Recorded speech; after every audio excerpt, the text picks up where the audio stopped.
And going down to Derek, so from the commercial real estate perspective, and then I would love for kind of Mitch to build off it from a zoning perspective and some of the paperwork that goes in, which is why it's so important to reach out to your, your local representation here in the city and wherever you are trying to obtain a license. Talk a little bit about timelines, Derek. Talk about the challenges that exist amongst retailers trying to find spaces, because it's not just any old retail space. There are requirements because we're in a federally illegal or federally not legal industry. What are the challenges that prospective business owners going to face looking for commercial real estate?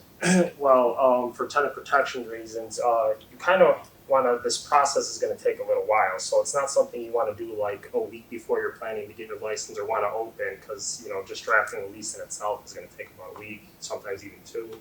And when you get closer to that timeline, you give up a lot of leverage. And if you space it out, and then you can also negotiate, because you're bringing value to these spots, especially on the dispensary side.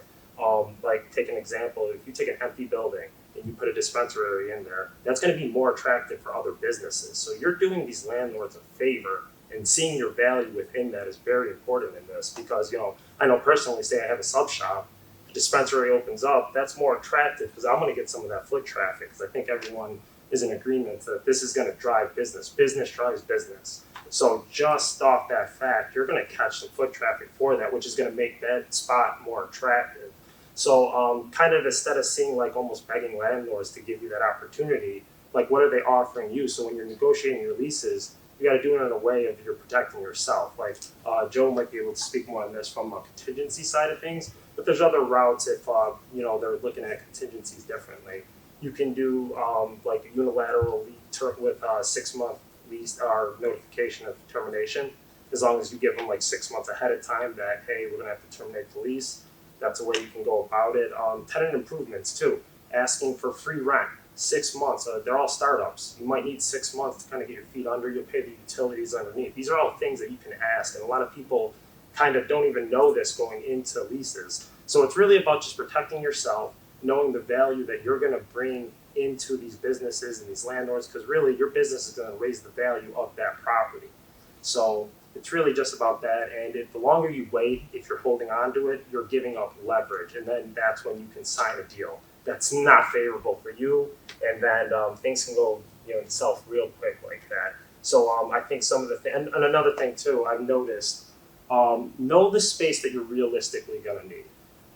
There's been some companies that are really great at understanding they don't need 5,000-6,000 square feet, but there's some that are looking for a lot of size, and you don't really need that. I think you can comfortably run this efficiently with 15 to 2,500 square feet, and just by doing that, you lower your overhead costs. And then when you're in your budget, instead of paying for a space 5,000 square feet, you're only paying for 2,500, and that saves you a lot of money. And that's more money that you can invest in yourself and in your business to help it grow. So it's really just kind of realistically understanding you don't need a massive spot. Get a nice little spot in a nice trafficked area. Keep the place clean and actually care about your business, and it'll grow just from that. And you're bringing in a lot of value to landlords. So understanding the value that you're bringing to them is important, because a lot of times the landlords almost talk like, why should I take you? And really give yourself options, and don't just have a mindset of I'm only going to look in a specific area. Be open to looking in a lot of different areas and see what a lot of different areas have to offer. Mitch can speak on this and one time, because a big concern for dispensaries in general is the sticker shops. They don't want to go into Buffalo because they feel like they're going to be outphased by the sticker shops.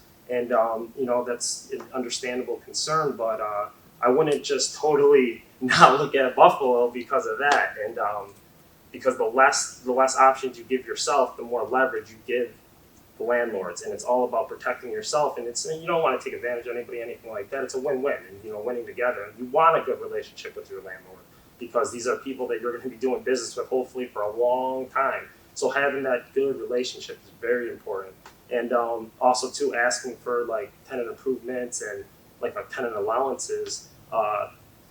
The longer the deal you sign, and you can structure it for options to kind of help yourself, but the longer the deal you sign, the more likely the landlord is going to work with you because, it's locked up and it's secure. If you only want to sign a 1 to 3 year lease because you don't know about the location, they're going to try to get every penny out of you that they can. So it's all about just understanding how to structure the lease to protect you and save you money and invest in your business. So